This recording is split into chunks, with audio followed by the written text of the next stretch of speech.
Princess Kate is not attending the Earthshot Awards. Plus, royal YouTube star Pete Dinah spills the royal tea from reconciliations to Meghan's run for Senate. Your duty is to your work as a duchess to be along the side of your husband doing charity work. Why are you trying to get into government? Plus, Patrick J. Adams posts and deletes behind-the-scenes Suits images as Mike Tyndall says he needed to get a job even though he married a royal.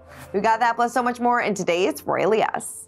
Hey everyone, and welcome to Royally Us. I'm Christina, that's Christine, and welcome to another big week of royal news. Lots going on this week, as always. We're getting back in the swing of things. There's some behind-the-scenes tidbits that I'm really excited to get into, some rumors. I think we have a lot to talk about. A lot to talk about, but like always, want to see what you guys had to say about last week's show. Dawn says, what an absolutely beautiful forward by Prince William. Brought tears to my eyes. I do hope those reading the book find it helps even a little. Yes, talking about the forward that Prince William wrote for a book all about dealing with loss. So I'm sure it will definitely help a lot of people. Yeah, and that's exactly why they do these sorts of things, why they sort of contribute to projects like this, because it can be really extra emotional to hear it from someone in such a prominent place of power. Definitely. All right. And another user says, it's about time that Charles didn't bow to Harry's request. Harry was told when he left Frogmore that he would have to give notice if he wanted to stay at the palace. As usual, Harry thinks he can swoop in and get what he wants. How do they manage a reconciliation when Harry says he will do nothing until he gets an apology? What does the royal family have to apologize for? Well, two sides to every story. You know, one feels they need an apology, another feels they need an apology, and hopefully we'll eventually get on the same page so we can stop talking about it. It's like another chapter in this endless saga of will they ever be friends again? Well, I don't know if we'll ever have the answer, but we'll have to wait and see. All right, let's get into our news of the week. And the Princess of Wales will not join Prince William at the 2023 Earthshot Prize Awards in Singapore next month. She will stay at home to look after their 3 children during a very important week. So People magazine reports that Prince George has school exams that week and his mother will be at home in Windsor to support him. This comes after Prince William officially confirmed he would travel to Singapore for the special event. Obviously, this is one of Prince William's biggest initiatives, and he kicked off the Innovation Summit in New York City last week. So full steam ahead at the Earthshot Awards, but exam week isn't very important at home. I mean, it just seems like a huge scheduling conflict almost, because the state opening of Parliament is the same week that Prince William is in Singapore for the Earthshot Awards, and then these exams, they're very, very important exams in the UK. Prince George will sit these really important exams. The scores will help him get into his secondary school. So it is actually quite a high pressure sort of situation. So Kate probably is best at home to support him for that. But again, with King Charles and Queen Camilla doing their first sort of official state opening of Parliament, Prince William doing the Earthshot Awards, there's going to be a lot of royal stuff going on.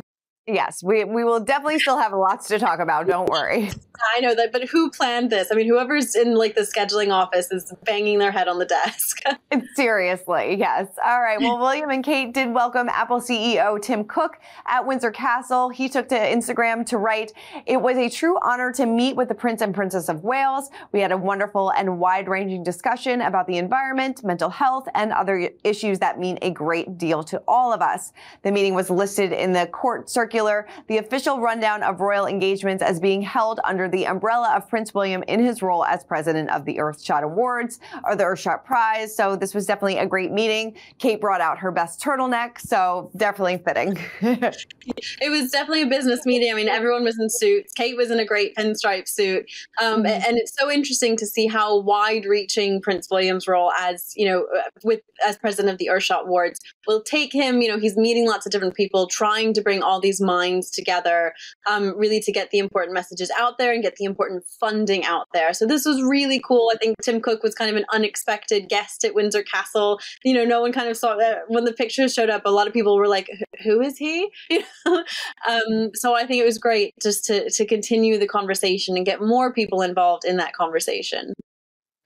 Good things. And the Prince of Wales, he has been very busy this past week. He met a young woman whose father set up a charity after he saw how she and others could be supported with more positive experiences and mentoring. So he was at the Charity Best Be a Better You in Swindon, which is 80 miles west of London, where he met Jess and Don Bryden. So Don started this charity after intervening, to help Jess after she'd become exposed to criminal exploitation. He went on to set up Best in 2020, and it now runs programs to help engender positive experiences for young people faced with different societal, emotional, and mental health challenges. So the organization offers personalized mentoring for children and young adults between the ages of 11 and 25. I think this is a great initiative and a great thing for Prince William to get behind. Of course, mental health is a big platform for him as well. And it's great that they're focusing on, the ages from 11 and 25. Kate focuses on the younger years, but this is definitely good to help those,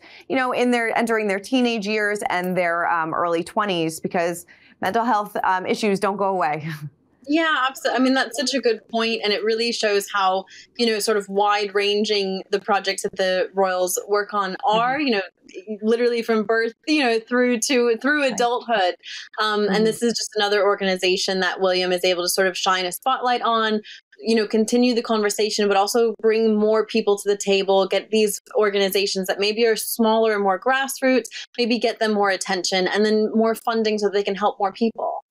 Definitely. All right. Well, the Princess of Wales checked out textile manufacturers in Leeds and Lancaster to learn more about the innovative industry, so its history and its vital place in the UK economy. So during a stop at the Hainsworth, a family-owned heritage textile mill, she got to see the creation of the bright scarlet fabric that's the mainstay of the ceremonial uniform of the palace guards and Prince William's royal wedding tunic. So that was pretty cool, kind of come full circle.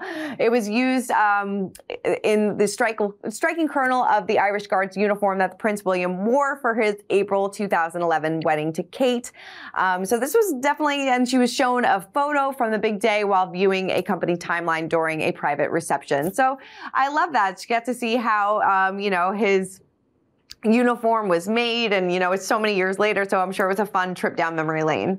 Yeah, and it's such an interesting field to sort of give her attention to. She's done several engagements over the last several years, sort of focusing on the textile industry, innovation in textiles, a lot of like the fashion awards and the fashion interactions that she's had meeting with designers is about, heritage fabric making or sustainable fabric making.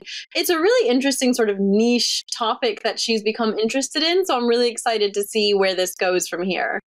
Yeah, me too. Definitely. All right. Well, the Duke and Duchess of Sussex, who were in Germany earlier this month to attend the Invictus Games, quietly stopped in Portugal for a vacation before returning home. So a bunch of reports came out that they likely spent time with Princess Eugenie, who lives in Portugal part-time, because it was announced last year that her husband, Jack Brooksbank, landed a job that will see the family spending some more time in Portugal. We know that they have remained close with Princess Eugenie and Jack since they left the royal family. So hopefully they had a nice visit if they did spend the time together.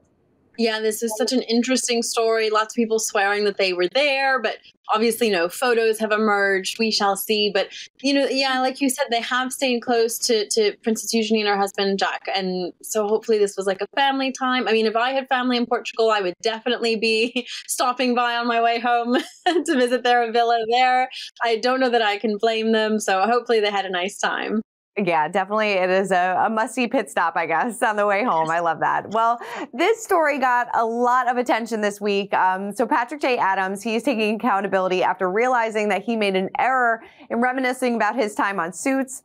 He said, "The last couple of days, I foolishly and thoughtlessly let a trip down Suits memory lane distract me from the very real and ongoing fight everyone in SAG-AFTRA continues to wage in its efforts to win our membership realistic 21st century compensation and protections." So he apologized. He was for the embarrassing oversight, and he called out everybody that called him out, and he took down these photos. But as we know, Suits is getting this a reemergence because it's now streaming on Netflix. I actually started it, and it's quite good. I really do like it. But yeah, so he quickly took these down, but he did post a lot of behind-the-scenes photos of Meghan. Of course, they starred alongside each other for 8 seasons. season. So yeah, this was got a lot of people talking. Yeah, so funny. My husband really, really loved the show. I think he's seen the entire series. And I have actually, seen like a few episodes, but I just don't have the time to get into it. But as you said, it's sort of, resurging in popularity now that it's on Netflix. Obviously, there's that royal connection now. Netflix was so thrilled when they sort of landed the rights to air Suits in its entirety all over again. I feel like we're going to hear this story come up time and time again because it's such an iconic part of Meghan's sort of pre-royal life, and there's going to be so many behind-the-scenes photos and memories and things like that that are going to resurface. So I don't think this is the end of sort of the Suits memory lane.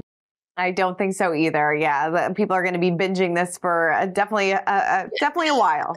All right, well, let's spill some royalty. And to help us do that this week is YouTube star Pete Dinah, who shares her reviews and updates about the British royal family on her channel. Check it out. There were some reports going around this week that that Meghan may take the Senate seat over in California. I mean, do you think that's a logical next step? Do you think people will be scratching their heads about that? I mean, what you're shaking your head. Yeah, well, it's not a logical next step. I think, if anything, it reveals so much more about her initial intentions before marrying Harry. Why would you even want to do that, having married into the royal family? Like, where does that come from?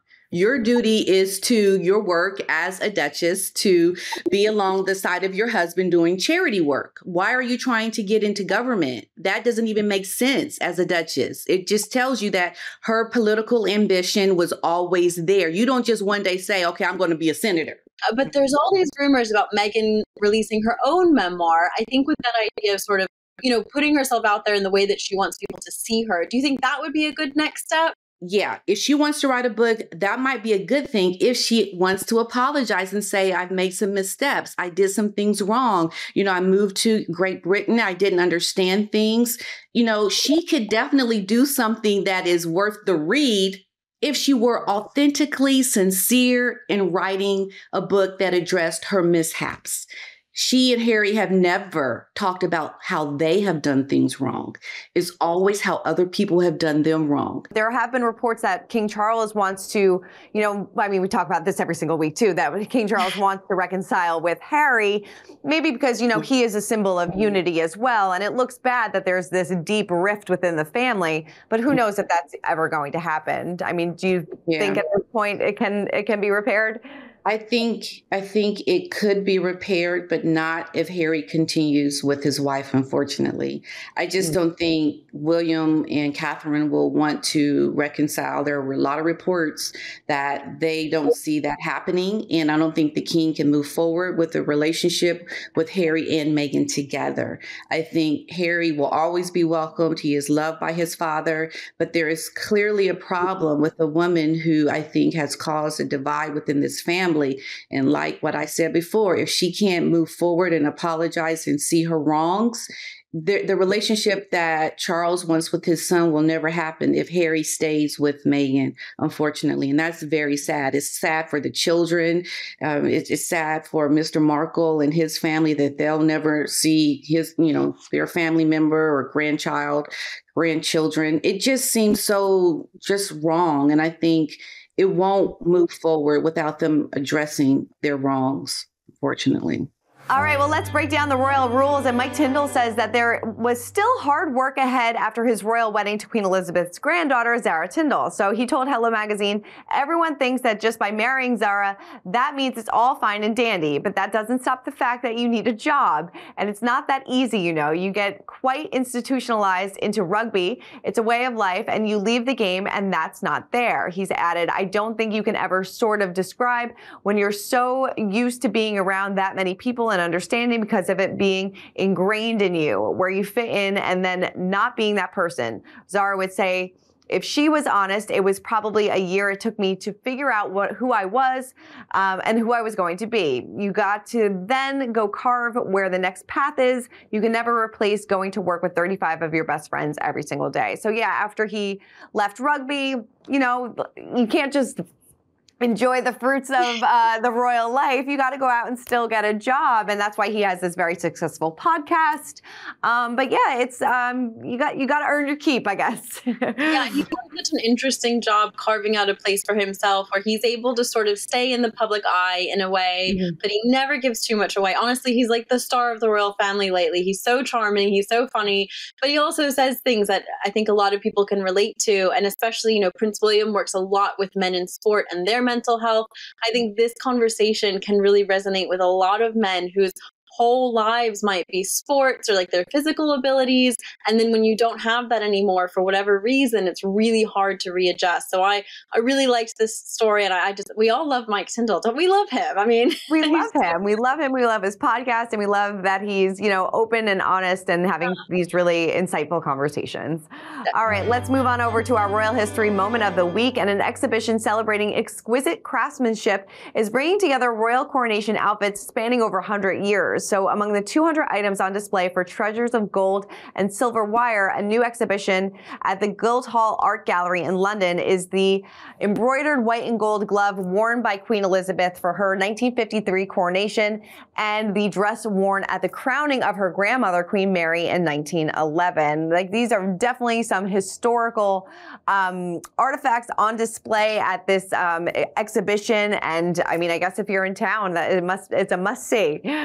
It sounds really amazing. I bet there's some incredible things on display. But I know when the coronation exhibit at Buckingham Palace came up this past summer, there were a lot of people who were sort of, someone who was going to the exhibit said, oh God, we're going to go see a glove. Like, who cares really? And then when they came afterwards, they said, oh, it's actually amazing. Like, it's really interesting to see these pieces of history. You see how beautiful it is. It's not like a glove. It's not like a glove that you buy, you know, at Target.